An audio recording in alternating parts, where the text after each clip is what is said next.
Hola a todos, hoy es jueves, 20 de noviembre de 2025, y nuestro amigo, nuestro hermano, Alex Kreiner, está aquí con nosotros.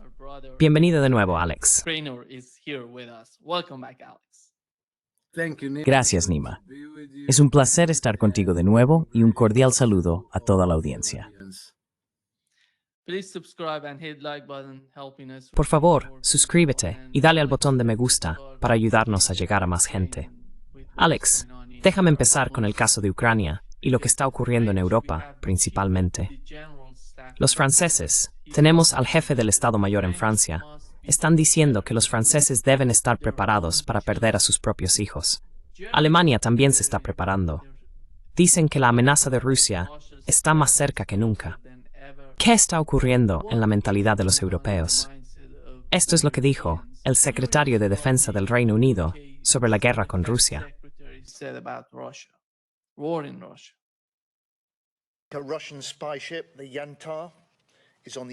Un barco espía ruso, el Yantar, se encuentra al borde de las aguas del Reino Unido, al norte de Escocia, tras haber entrado en las aguas más amplias del país en las últimas semanas. Este buque está diseñado para recopilar información y cartografiar nuestros cables submarinos. Desplegamos una fragata de la Royal Navy y aviones P-8 de la RAF para vigilar y seguir todos sus movimientos, durante los cuales el Yantar dirigió láseres hacia nuestros pilotos. Esa acción rusa es extremadamente peligrosa, y esta es la segunda vez este año que el Yantar entra en aguas del Reino Unido. Así que mi mensaje para Rusia y para Putin es el siguiente. Os vemos, sabemos lo que estáis haciendo, y si el Yantar se dirige hacia el sur esta semana, estamos preparados.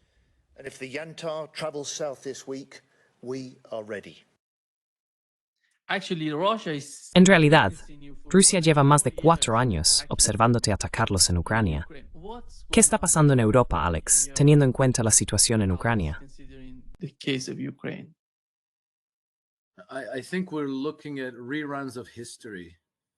Creo que estamos viendo repeticiones de la historia, solo que esta es una mala repetición, una repetición pobre. Sabes, cuando observamos el periodo previo a la Primera Guerra Mundial, mucho de lo que vemos suceder hoy es muy similar. Hay muchos paralelismos inquietantes. Una de las grandes diferencias es que cuando analizas cómo se orquestó la Primera Guerra Mundial, porque fue algo deliberadamente planeado, te quedas con la impresión de que las personas que lo hicieron, principalmente en Londres, pero también en París y San Petersburgo, eran extremadamente inteligentes. Llevaron a cabo una planificación y unas maquinaciones de nivel genial, con intrigas que acercaron cada vez más a todo el sistema a un estallido de guerra irreversible.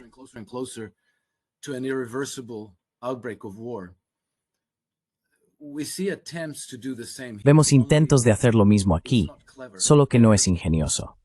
Parece que se lo están inventando sobre la marcha porque el plan A fracasó hace mucho tiempo.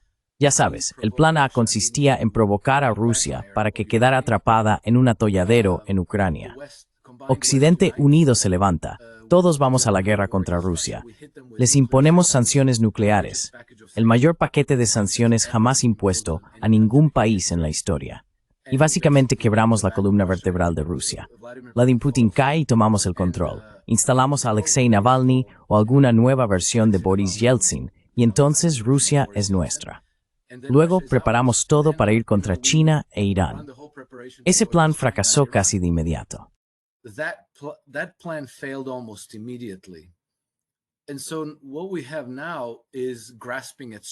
Lo que tenemos ahora es aferrarse a un clavo ardiendo. Están buscando desesperadamente escalar la guerra, intentando formar un frente unido de la OTAN y de Occidente en su conjunto contra Rusia. Buscan cualquier pretexto, cualquier excusa. Oh, los buques rusos en aguas internacionales están apuntando con láseres a nuestros aviones. Bueno, ya sabes, obviamente tenemos que ir a la guerra. Obviamente tendrás que sacrificar a tus hijos. Obviamente tenemos que pasar por otra destrucción completa y total del continente europeo, con decenas de millones de víctimas. No podemos permitir que los rusos apunten con láseres a nuestros aviones. Es una indignación con la que nunca podremos convivir. Es muy estúpido.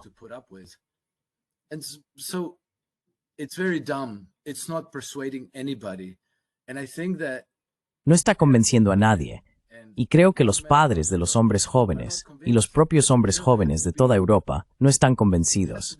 Sabes, tiene que haber una preparación psicológica fuerte para la guerra. La gente tiene que sentir que si van a luchar y morir, si los padres van a arriesgarse a sacrificar a sus hijos, tiene que ser por una causa justa.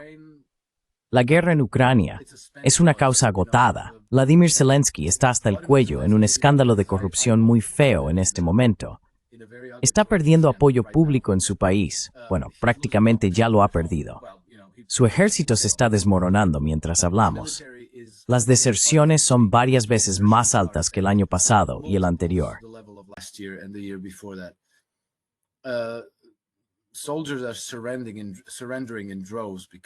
Los soldados se están rindiendo en masa porque no quieren luchar por un régimen corrupto y fascista que se centra principalmente en el lucro de la guerra, mientras se les pide que ocupen las trincheras en el barro y mueran por una causa que ni siquiera comprenden.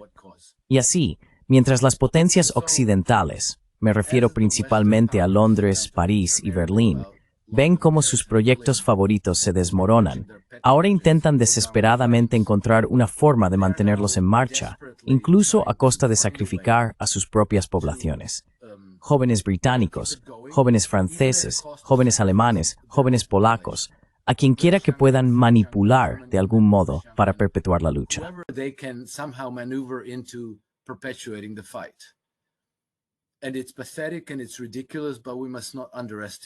Y es patético y ridículo.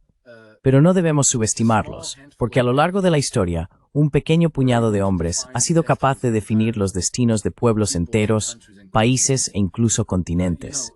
Sabes, en los meses previos a la Primera Guerra Mundial en 1914, los movimientos pacifistas estallaron por toda Europa, especialmente en los países que se encaminaban hacia la guerra: Alemania, Francia, Gran Bretaña y también Rusia. La gente percibía que la guerra se acercaba y apoyaba a los candidatos contrarios a ella. Pero luego esos candidatos fueron comprometidos, privados de sus derechos o incluso eliminados mediante asesinatos para despejar todos los obstáculos hacia la guerra. Y podrían hacerlo ahora. Ya lo hemos visto en Alemania. La AfD es una facción contraria a la guerra que está ganando poder rápidamente.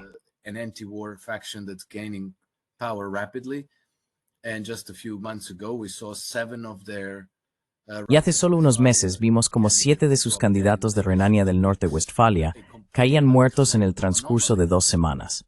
Una anomalía completamente inexplicable. Y ya sabes, el mundo siguió adelante. La mayoría de la gente fingió que no había pasado nada. Pero esto es muy peligroso, porque tenemos a un puñado de belicistas muy fanáticos y entregados en el poder, que trabajan sin descanso para encontrar la manera de escalar la guerra contra Rusia. Así que no estamos fuera de peligro. Pero tengo que decir que somos muy afortunados de que en Rusia haya un liderazgo muy responsable y adulto. Y quiero, ya sabes, reafirmar mis sentimientos anteriores sobre la administración Trump, que están completamente de acuerdo y cooperando con los rusos para evitar que estalle la Tercera Guerra Mundial. To prevent World War III from breaking out. Alex, you mentioned something about the anti-war and the movement. Alex, mencionaste algo sobre el movimiento pacifista en Occidente. El resultado de lo que ha ocurrido en Ucrania y en Oriente Medio está de algún modo creando un terreno común. No se trata de progresistas, ni de la izquierda. Se trata de personas de todos los bandos. Personas de la derecha, incluso de la llamada extrema derecha, tienen ahora puntos en común con quienes están en la izquierda. ¿Crees que este movimiento se fortalecerá con el paso del tiempo?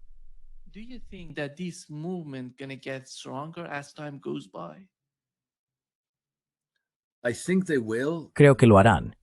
Lo que no sé es si van a ser capaces de imponer su influencia decisiva en la política, pero tiendo a ser cautelosamente optimista. Tú y yo hemos hablado de esto muchas veces.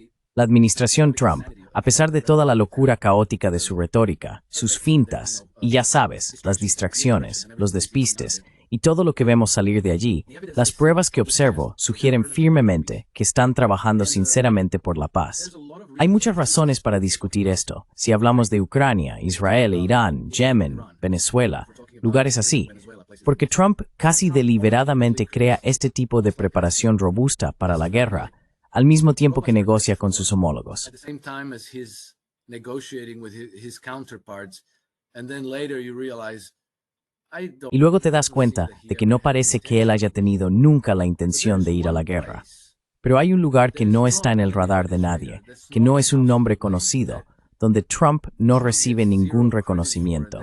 Y ese lugar es Bosnia y Herzegovina. Bosnia y Herzegovina se encuentra en el corazón de los Balcanes. La capital es Sarajevo, y la gente recordará el Sarajevo de 1914. Fue allí donde se desencadenó la Primera Guerra Mundial hace más de 110 años. Y es allí donde los británicos llevan años agitando para provocar una guerra. Era algo evidente para todos los habitantes de la zona. La gente decía abiertamente, son los británicos, ellos nos están empujando a la guerra. it's the British. They're pushing us into war. They're provoking all these escalations. The British themselves, Están provocando todas estas escaladas. Los propios británicos, sus centros de estudios como el RUSI, el Royal United Service Institute, escribían abiertamente sobre los Balcanes como el segundo frente en la guerra de Occidente contra Rusia. ¿Y por qué? Porque los Balcanes son un polvorín. Ya sabes, hay muchos pueblos diferentes allí. Bosnia y Herzegovina en sí es como una amalgama de croatas, que son católicos, bosníacos, que son musulmanes, y serbios, que son cristianos ortodoxos orientales. Así que es relativamente fácil enfrentar a estos tres pueblos entre sí mediante provocaciones. Y esto se estaba haciendo. Hemos visto, en los últimos 2 o 3 años, cómo las provocaciones no han hecho más que escalar. the last 2 or 3 years, provocations just escalate. Muslims against Croats, Croats against Muslims, Musulmanes contra croatas, croatas contra musulmanes, croatas contra serbios, musulmanes contra... Así que las tensiones iban en aumento. Parecía que descender hacia la guerra era casi inevitable. Y todo eso cambió prácticamente desde el día en que Donald Trump entró en la Casa Blanca. Había estado recibiendo noticias de la gente, solo rumores, impresiones de las personas, y parecía que las cosas se estaban calmando. Esas provocaciones estaban desapareciendo, ya no ocurrían. Y todo eso empezó cuando Trump asumió el poder. Puede que ya lo haya mencionado antes, pero es algo bastante significativo. No es poca cosa. A finales de octubre, hace unas 3 semanas, me reuní con uno de los ministros del gobierno serbio en Bosnia. Le pregunté directamente, cara a cara. Ya sabes, testimonio de primera mano. First person testimony. I asked him, have things changed since Trump came to power? Le pregunté, ¿han cambiado las cosas desde que Trump llegó al poder? Y me respondió sin dudar, oh sí, drásticamente. La situación es como el día y la noche, todo es mejor. Incluso mencionó algo sobre una concesión de litio que habían estado negociando con los británicos. Dijo que los británicos eran muy duros, muy agresivos, inflexibles en sus exigencias. Ahora tratamos con los estadounidenses, dijo, y son mucho más razonables, mucho más conciliadores. ¿Qué nos dice esto, Nima? Nos dice que ante todo, la administración Trump tenía que estar al tanto del problema.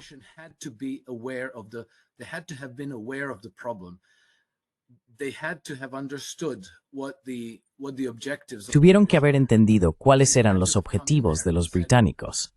Y debieron de haber llegado y dicho, vosotros os vais de aquí, nosotros tomamos el control, y no va a haber guerra. Porque recuerda que en agosto de este año, justo después de la cumbre de Alaska, Kirill Dmitriev, que es muy cercano a Putin, publicó un tuit con una declaración muy firme de que Vladimir Putin y Donald Trump impedirán que estalle la Tercera Guerra Mundial.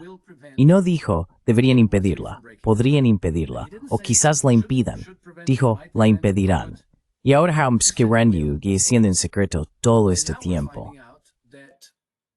They have been negotiating in secret all along. And for the first time we hear voices from Russia saying, Y por primera vez, estamos escuchando voces desde Rusia que dicen, somos optimistas con esto porque no se trata solo de Ucrania. Estamos trabajando en toda una nueva arquitectura de seguridad para Europa. Lo que significa que 2 siglos de geopolítica británica, eso que llaman el equilibrio de poder, básicamente dividir y gobernar, enfrentar fuerza contra fuerza, y en cuanto un bando se vuelve más fuerte que el otro, orquestan una guerra para, digamos, por esa peste en el continente, podrían llegar a su fin. Evertimithring the path.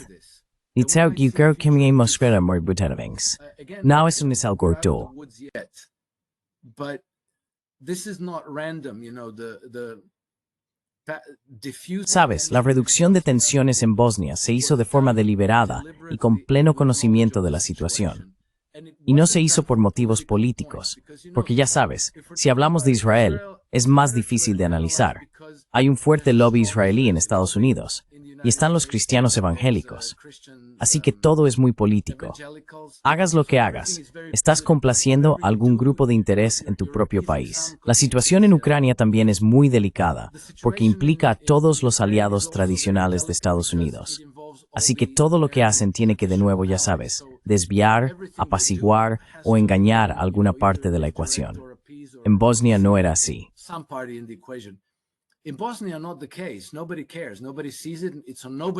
A nadie le importa, nadie lo ve, no está en el radar de nadie, nadie habla de Bosnia. Y la administración Trump no tiene ningún público al que necesite complacer. Simplemente fueron allí e hicieron la paz, o digamos, redujeron las tensiones bélicas por el momento, porque era lo correcto. Y creo que eso es muy significativo. Merecen reconocimiento por ello. Me indica que comprenden la naturaleza del problema y que están haciendo un buen trabajo para evitar que estalle una guerra. Una vez más, ya sabes, una guerra total en el continente europeo probablemente sería peor que la Primera y la Segunda Guerra Mundial juntas.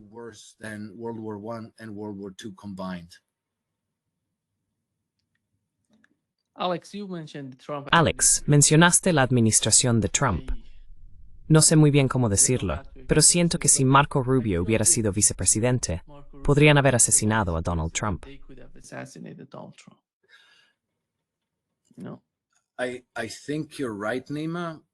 Sabes, creo que tienes razón, Nima, pero sospecho esto, no lo sé con certeza. Marco Rubio está ahí gracias a los donantes de Trump. No sé cuáles son las relaciones, pero recuerdo una reunión en la Casa Blanca. Quizá fue con Zelensky, quizá con Keir Starmer o alguien más, y Rubio estaba allí. Ya sabes, Trump le dio un mensaje a Rubio o algo así, y le dijo, vamos a tener mucho cuidado contigo. Te estamos vigilando de cerca. Trump le estaba diciendo a Rubio, te estamos vigilando muy de cerca. Así que ya sabes, quizá Rubio tenga algo de margen ahí, quizá esté atado en corto, quizá cumpla una función.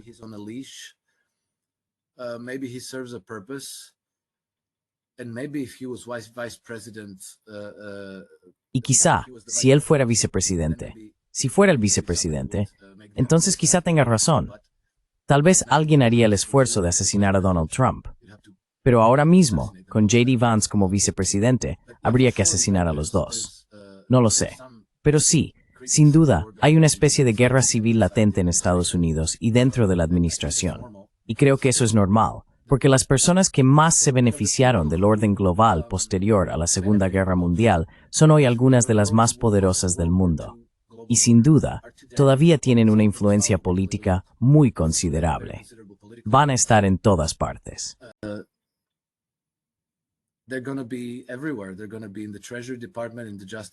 Van a estar en el Departamento del Tesoro, el Departamento de Justicia, el FBI, el Pentágono, en Wall Street y así sucesivamente, dentro del complejo militar industrial. Así que no es un enemigo fácil de enfrentar. Y sin duda, están cerca de la Casa Blanca. Marco Rubio probablemente sea uno de ellos. Es posible que no lo sea, que esté fingiendo ser uno de ellos, como un policía encubierto, pero lo dudo. Aparentemente, Marco Rubio ha estado equivocado de la ecuación durante muchísimo tiempo. Así que sigue estándolo en Mercurio.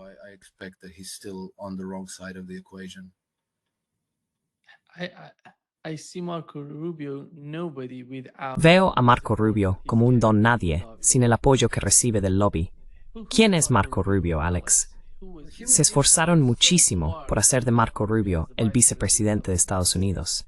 ¿Y sabes quiénes se opusieron a eso? Tucker Carlson y gente como él. Dijeron que no, que Marco Rubio no podía ser el vicepresidente de Estados Unidos, porque eso pondría a Donald Trump en una posición muy peligrosa. Mira X. Mira lo que está pasando allí. Mira cómo están con estas. They're talking, they're connecting JD Vance to. Están hablando, están relacionando a JD Vance con Tucker Carlson. Dicen que el hijo de Tucker Carlson está trabajando con JD Vance. Esta gente está tan conectada. Sabes, cuando hablamos de que JD Vance recibe apoyo de AIPAC o algún tipo de ayuda, Charlie Kirk hacía lo mismo. Estas personas se ayudan entre sí, pero al fin y al cabo, en mi opinión, son independientes. Tienen su propia forma de pensar. Y cuando llega el momento en que tienen que decidir, les da miedo ese momento, por cierto. They're fearing that moment, by the way. Yes. Yeah. And it seems to me that Sí, me parece que están a la defensiva. Da la impresión de que las paredes se les están cerrando. No sé cuál es el papel de los archivos de Epstein en todo esto, pero siempre he sospechado que esos archivos probablemente se están utilizando como arma contra los enemigos políticos de la administración. Últimamente ha sido así, desde que Trump se negó a hacerlos públicos. Se han usado un poco en su contra, en el sentido de que las insinuaciones sobre su implicación con Jeffrey Epstein han estado por todas las redes sociales. Casi se ha convertido en una especie de industria casera, difundir fotos de Trump con Epstein o de Trump con alguna mujer o chica joven. Pero no creo que eso sea cierto. I don't think that's true. I mean, the DNC. Quiero decir, el DNC intentó destruir a Trump durante 8 años, y lo han intentado absolutamente todo. Tenían los archivos de Epstein bajo su custodia. Si hubieran encontrado algo que pudieran usar en su contra, no veo por qué no lo habrían utilizado para destruirlo. Quiero decir, ya sabes, ser acusado de colaborar con un conocido traficante de menores y estar comprometido de esa manera, habría sido tan fácil destruir a Donald Trump. Y luego está también Julian Assange de WikiLeaks, que dijo que no hay nada que incrimine a Trump en los archivos de WikiLeaks ni en los de Epstein. Y Julian Assange es muy creíble. No creo que haya hecho una declaración errónea, basándome en lo que tiene. Así que dudo mucho que haya algo ahí. So I very much doubt that there's something there, but something's obviously happening. Pero ya sabes, algo está ocurriendo claramente bajo la superficie, entre bastidores, algo que creo es tectónico. Y creo que todos los globalistas dentro de la administración están a la defensiva, mientras que los soberanistas, Trump, Vance, no sé quién más, Whitcoach, están a la ofensiva. Lo que me ha estado confundiendo bastante en las últimas semanas es la cuestión de Venezuela y la cuestión de la base aérea de Bagram, porque fue la primera vez que pensé que quizá me equivocaba, que quizá Trump era una oposición controlada. Pero no hemos vuelto a oír nada sobre la base aérea de Bagram. Solo hizo unas cuantas declaraciones después de su reunión con el rey Carlos en Inglaterra, cuando estaba en Londres, y luego nada. And then nothing. And then with Venezuela, Y luego, con Venezuela, todavía no sé qué va a pasar allí, pero recuerdo las hostilidades con Irán. Durante semanas estuvieron llevando bombarderos B-2 y tropas a Diego García, todos esos recursos, haciendo que pareciera que se estaban preparando completamente para una gran guerra de cambio de régimen contra Irán. Y luego nada, tuvimos una guerra falsa. Algunas personas dicen, oh no fue una guerra falsa, fue a la guerra contra Irán. No hizo. Una guerra es Libia, una guerra es Siria, Afganistán, Irak. Esas son guerras reales. Recuerda Fallujah, cómo fue en Siria, cómo fue en Libia. Fueron semanas y semanas de cientos de salidas, miles de toneladas de bombas lanzadas. Esto fue solo un día, un par de cosas. This was just one day, a couple of things. This was a fake war.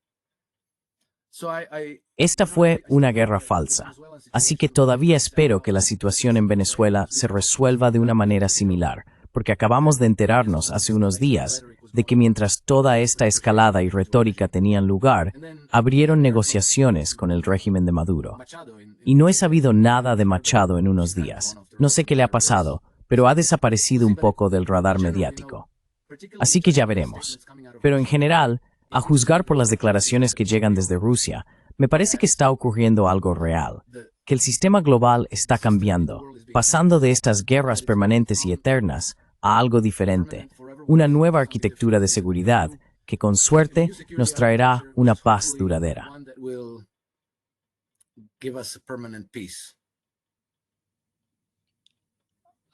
Alex, en esta estructura que mencionaste, la OCE está muy por delante de los BRICS. ¿Qué quieres decir con muy por delante de los BRICS? En términos de seguridad, me parece que tienen una mejor comprensión de un mundo multipolar, de la unión, la seguridad y lo que es importante. Porque en los BRICS hay muchas discusiones que son mucho más amplias que lo que ocurre en la OCE. La OCE está mucho más centrada. Yeah, I think you're right about that, but I think that's understandable because Sí, creo que tienes razón en eso, pero creo que es comprensible porque ya sabes, la OCS es en esencia una organización de seguridad. Y ya sabes, el eje es básicamente Rusia y China, regímenes autoritarios, llamémoslo así, regímenes menos sujetos a cambios de gobierno. No podría simplemente llegar, empezar a financiar a una oposición, impulsarla, y luego que tomen el poder y renieguen de las obligaciones y acuerdos de la OCE. Mientras que con los BRICS hay muchos países que aún tienen democracias muy defectuosas, muy vacías, donde un día puedes tener a Jair Bolsonaro en el poder y luego se produce un giro total.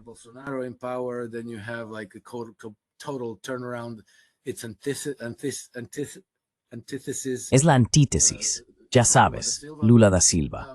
Y muchos de ellos han formado parte de este sistema de comercio mundial centrado en el dólar. Muchos de estos países tienen grandes saldos comerciales en los registros del Banco de la Reserva Federal en dólares estadounidenses. Así que, si se apartan demasiado bruscamente del llamado orden global basado en normas, podrían ser sancionados. Sus activos podrían ser congelados y correrían el riesgo de acabar como Venezuela o Cuba, sancionados, bloqueados, embargados, donde la economía empieza a desmoronarse y se vuelven vulnerables a un cambio de régimen, a un golpe de Estado.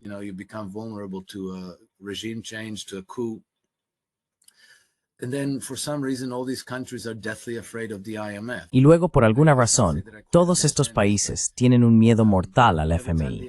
No puedo decir que lo entienda del todo, pero cada vez que el FMI llega a algún país, básicamente la clase política se somete y hacen lo que sea necesario para no enfadar al FMI.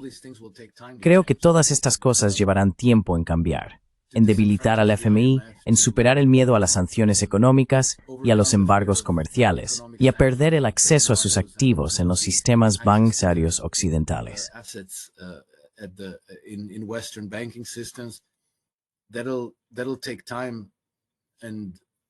Eso llevará tiempo, y creo que por eso es mucho más fácil desunir a los BRICS. Es mucho más sencillo apartar a los países de los BRICS, como Argentina, como acabamos de ver cuando Milei llegó al poder, mientras que la OCS, ya sabes, tiene su eje en Moscú y Pekín. Es una organización de seguridad completamente situada en el continente euroasiático, no está repartida por todo el mundo, y no tiene vulnerabilidades frente al FMI. No les importan los fondos de la Reserva Federal, los dólares estadounidenses ni las sanciones comerciales. Es puramente una organización de seguridad, y eso la hace sin duda más fuerte y más sólida.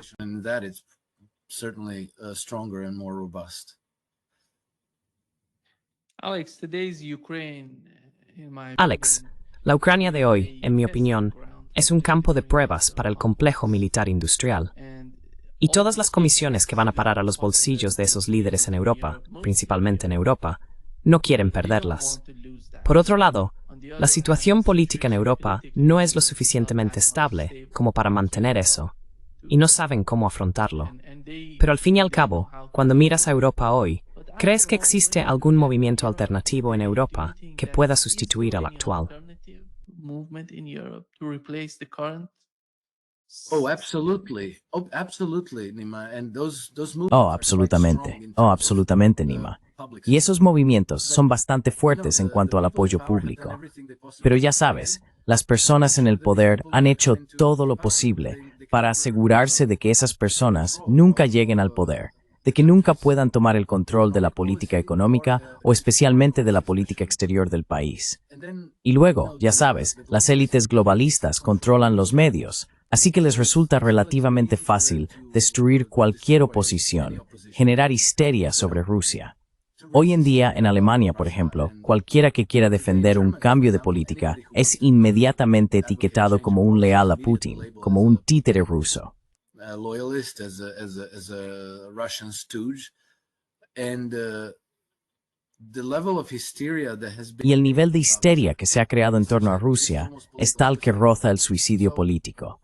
Así que creo que, aunque esas fuerzas son muy fuertes en términos de apoyo político, siguen siendo muy fáciles de silenciar, de apartar, de básicamente marginar frente a la opinión pública. Y creo que eso también requerirá algún tipo de transformación política en Europa. Puede que la consigamos ahora, con lo que sea que estén discutiendo los estadounidenses y los rusos como nueva propuesta de paz. Ya han dicho que este acuerdo de paz que se está negociando entre estadounidenses y rusos incluye una nueva arquitectura de seguridad para Europa. Includes a new security architecture for Europe. And, you know, if the Americans are on board with that. Y si los estadounidenses están de acuerdo con eso, entonces los europeos no tendrán más remedio que someterse y aceptarlo. Creo que los países que no se sometan ni lo acepten, en este momento podrían ser Polonia, Alemania, Francia o el Reino Unido, casi con toda seguridad Francia y el Reino Unido, quedarán marginados. Luego, países como Italia, Hungría, Serbia, la República Checa y Eslovaquia ganarán un mayor poder político. Podrán trazar un nuevo camino a seguir. Y creo que en última instancia, eso conducirá a una desintegración de la Unión Europea y a una desintegración de la OTAN.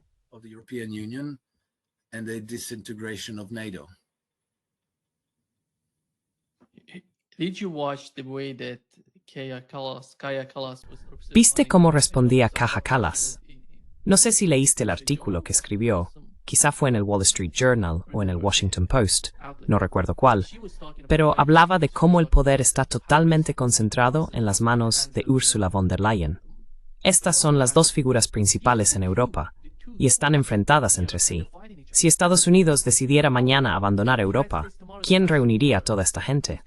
¿Es eso siquiera posible? O, si det här istället inte desintegrerar, was a port separation, the separation gonna happen within the European Union. My prediction, Nima, would be that they will start fighting among each Mi other. predicción, Nima, sería que empezarán a pelear entre ellos. Y eso ya lo estamos viendo. Por ejemplo, el canciller alemán Friedrich Merz y Ursula von der Leyen solían ser amigos y aliados políticos. Ahora están enfrentados por cuestiones de dinero, ya sabes, porque hay un vacío de liderazgo. Antes, si los estadounidenses decían, así es como lo vamos a hacer, todos los demás respondían, sí señor, así es como lo haremos. Ahora ese liderazgo ha desaparecido. Así que ahora Friedrich Merz y otros frente con militar industrial, en sistemas de armamento, en reforzar los ejércitos para una guerra contra Rusia, y así sucesivamente. On weapons systems, on building up the militaries for war against Russia and so forth. And now Merz wants to. Y ahora Merz quiere gastar esos cientos de miles de millones de euros. Quiere tener el control de los presupuestos. Ursula von der Leyen dice, no, eso debería ser competencia de la UN. Yo debería encargarme de gastar todos esos miles de millones. Además, dice que le gustó mucho cómo le funcionó eso durante la pandemia, cuando compró vacunas a Pfizer. Fue genial. Así que ahora quiere hacer lo mismo con los presupuestos militares. Ahora están peleando, se detestan y hacen declaraciones el uno contra el otro. Creo que esto es un anticipo de lo que está por venir.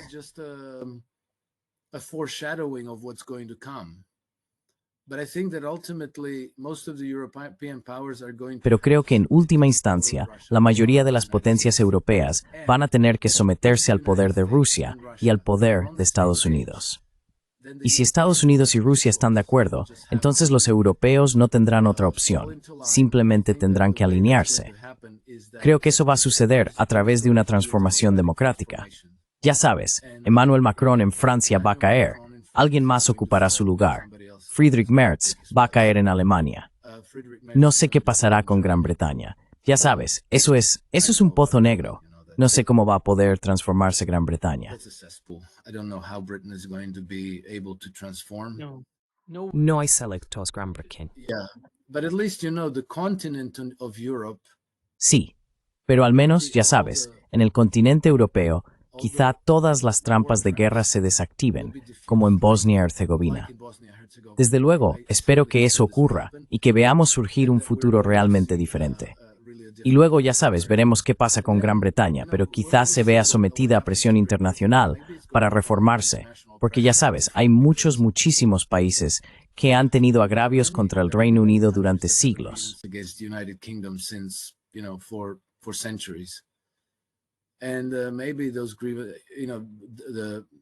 Y quizá esos agravios, ya sabes, los rusos tienen literalmente cientos de expedientes de investigación que la KGB elaboró durante la década de 1990, los cuales luego fueron bloqueados gracias a las leyes Magnitsky que se impusieron.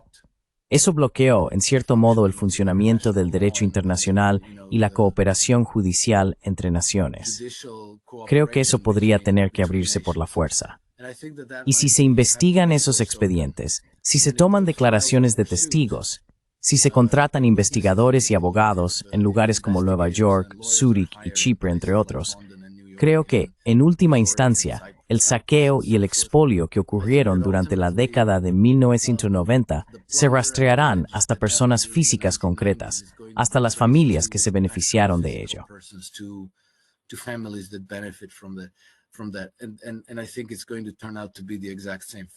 Y creo que van a resultar ser exactamente las mismas familias que estaban, ya sabes, en última instancia, detrás de la guerra en Ucrania y detrás de las dos primeras guerras mundiales. Y ahora incluso estamos viendo algunas declaraciones de, bueno, en realidad fue Kirill Dmitriev otra vez, justo el otro día, que decía que Gran Bretaña es ahora la principal instigadora de la guerra, las mismas que estuvieron detrás de la Primera y la Segunda Guerra Mundial. Así que creo que todo eso está empezando a salir poco a poco a la luz. Y si leemos la historia con atención, Estados Unidos también es uno de esos países que tiene un gran agravio contra el Reino Unido.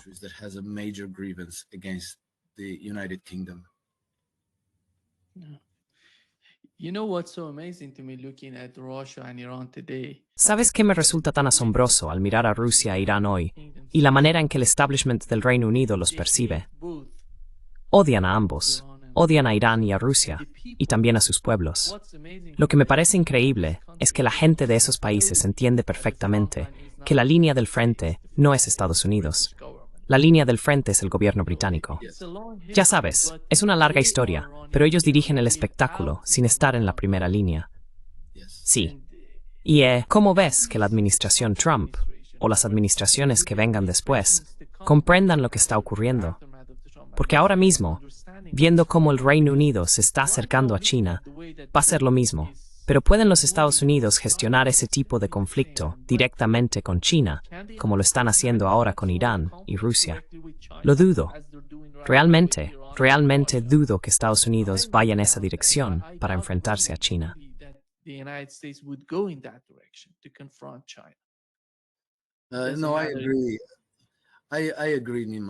No, estoy de acuerdo, Nima.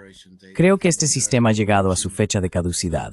Estamos presenciando la agonía de ese sistema. Por supuesto, lamentablemente, no dudarán en causar cualquier nivel de daño al mundo entero para salvarse a sí mismos. Pero creo que la conciencia sobre con qué estamos lidiando está aumentando en todo el mundo. No se trata solo de Rusia y China. Evidentemente, hay una facción de la clase política en Estados Unidos que es consciente del problema y de quién es el culpable. Creo que esa misma conciencia existe en Europa, incluso en algunos círculos relativamente poderosos. Simplemente no tienen las manos en los mandos del poder dentro del sistema.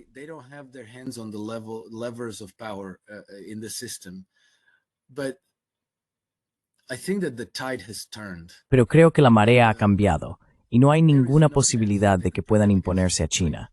El Quad no va a cambiar eso, ni siquiera va a llegar a ser algo real. AUKUS tampoco va a ser algo real. Ampliar la OTAN al este de Asia tampoco va a suceder. O si sucede, será solo un tigre de papel. Ya sabes, es solo para aparentar. La OTAN ni siquiera puede imponerse en su propio patio trasero. En realidad es una fuerza agotada. Así que creo que lo único que les queda es la intriga, el espionaje, la infiltración de los sistemas políticos de otros países con espías, ONG, relaciones públicas y trabajo educativo, y luego esperar poder urdir algún tipo de plan que les permita ejercer una influencia decisiva. To take decisive influence. But you know, over the last Pero ya sabes, durante los últimos 70 u 80 años, bueno, desde la Segunda Guerra Mundial, toda esa ecuación requería que Estados Unidos fuera el socio que siempre llevaba consigo la amenaza de la fuerza bruta. Así que, si todas esas intrigas políticas, la diplomacia secreta y el espionaje no daban resultados, entonces llegaban los grupos de ataque con portaaviones y empezaban a bombardear el lugar. Pues bien, si no va a haber fuerza bruta, creo que esa ecuación ya no funciona. Creo que todo este poder imperial está muriendo lentamente, quizá incluso muriendo rápidamente a estas alturas. Porque pienso que la retirada de Estados Unidos de Afganistán en 2021, y lo escribí en su momento, fue probablemente la herida mortal del imperio. Creo que la derrota en Ucrania probablemente marcará el final. the defeat in Ukraine is probably going to spell the end. Alex, looking at the Middle East and Alex, at the West, al observar Oriente Medio y Asia Occidental compare it y la to competencia que what's going on in existe allí, America. compáralo con lo que está ocurriendo en América Latina. Ya sabes, las mismas personas que argumentaban que si entrábamos en Irak y Afganistán y eliminábamos los regímenes de allí, el siguiente sería Irán. Y ahora, el mismo concepto está surgiendo en América Latina. Vayamos a por Venezuela, luego Colombia, Cuba, y quizá cambie por completo el rostro de América Latina. Y seremos los ganadores de ello. Ya sabes, el tipo de caos que estamos creando. The sort of chaos that we're making.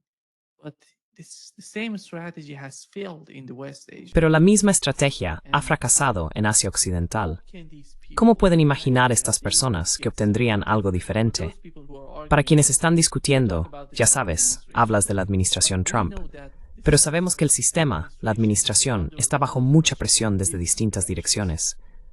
No es simplemente una política sólida que presentan y dicen, esto es así, no vamos a cambiarlo. that's it. We're not gonna Después de change it. todo, I'm talking cuando about se observa el panorama general de América Latina, no veo que esa dirección beneficie a Estados Unidos a largo plazo. coming to benefit the United States in a long run if they go in that direction. Okay, yes, Nima, but you know, we have to be Vale, careful sí, not to fall pero ya into the trap sabes, of tenemos que looking tener at cuidado de no caer en la trampa de mirar a Estados Unidos como si fuera un bloque uniforme. Ya sabes, decir, esto beneficia a Estados Unidos o no.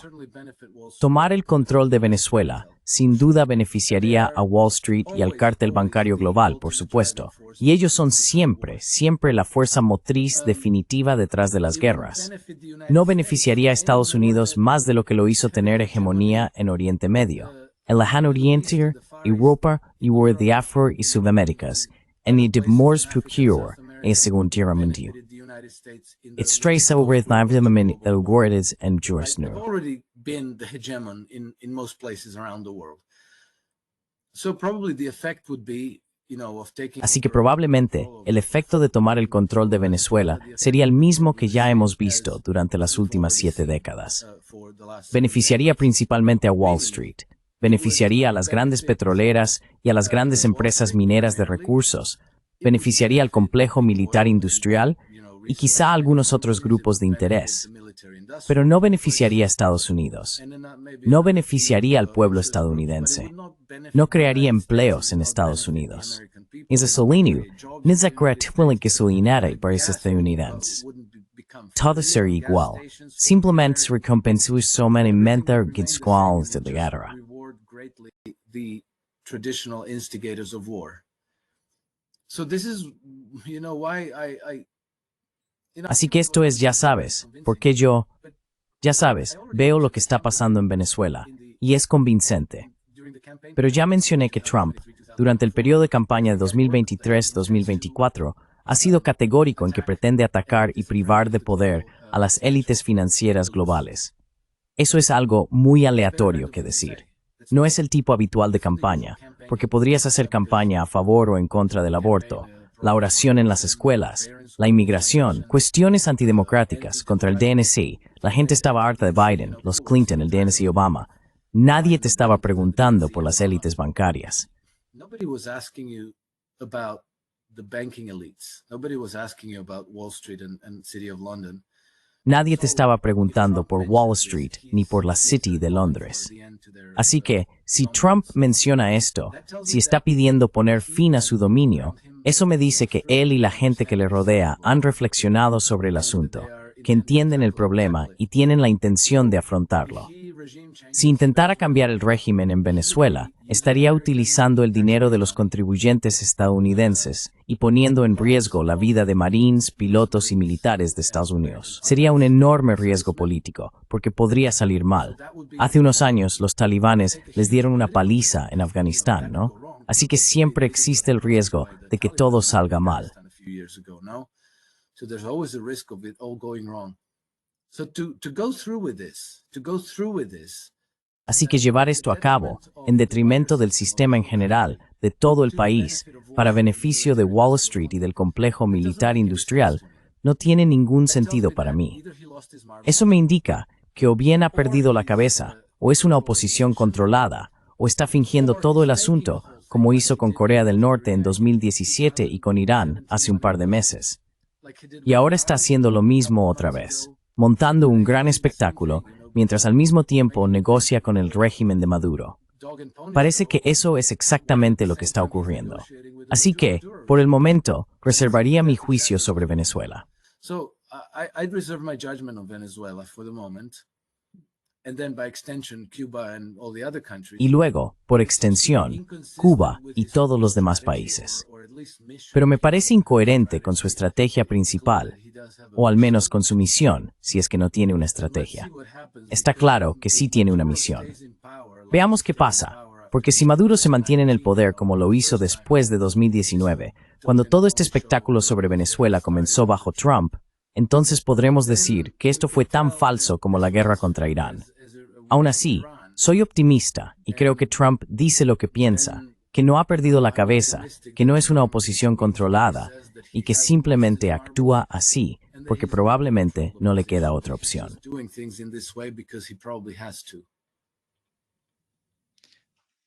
Alex, who's Israel today?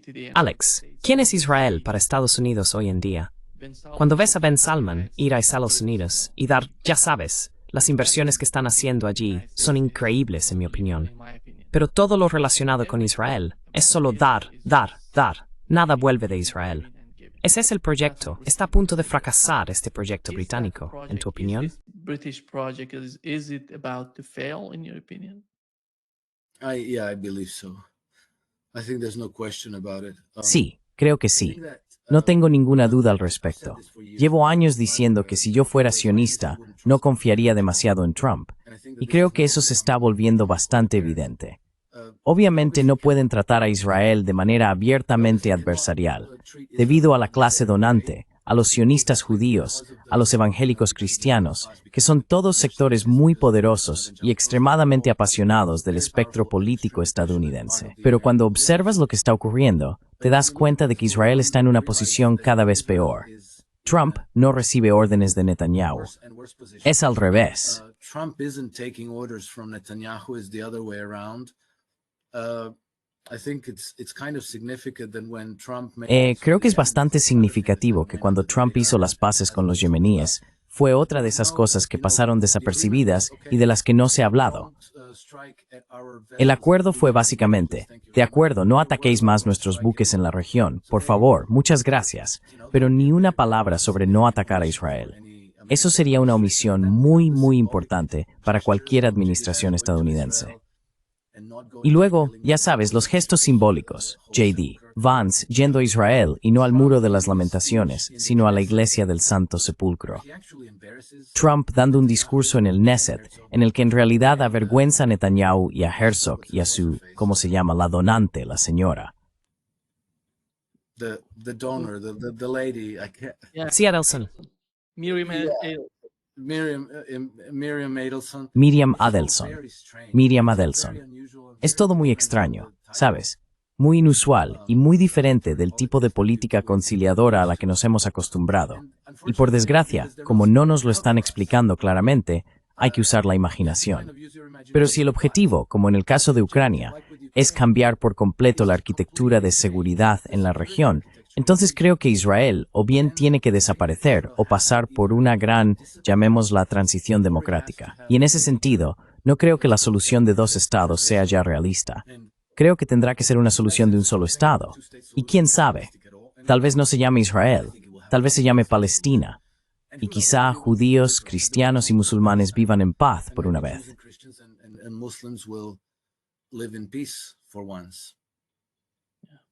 Yeah, exactly. Exactamente. Muchas gracias, Alex Kreiner, por acompañarnos hoy. Ha sido un gran placer. Great pleasure, as always. Great pleasure to join you, Nima. Until the Karam Plathin y Norhara with Bremer, New Borais, Nanamas. Mdethe.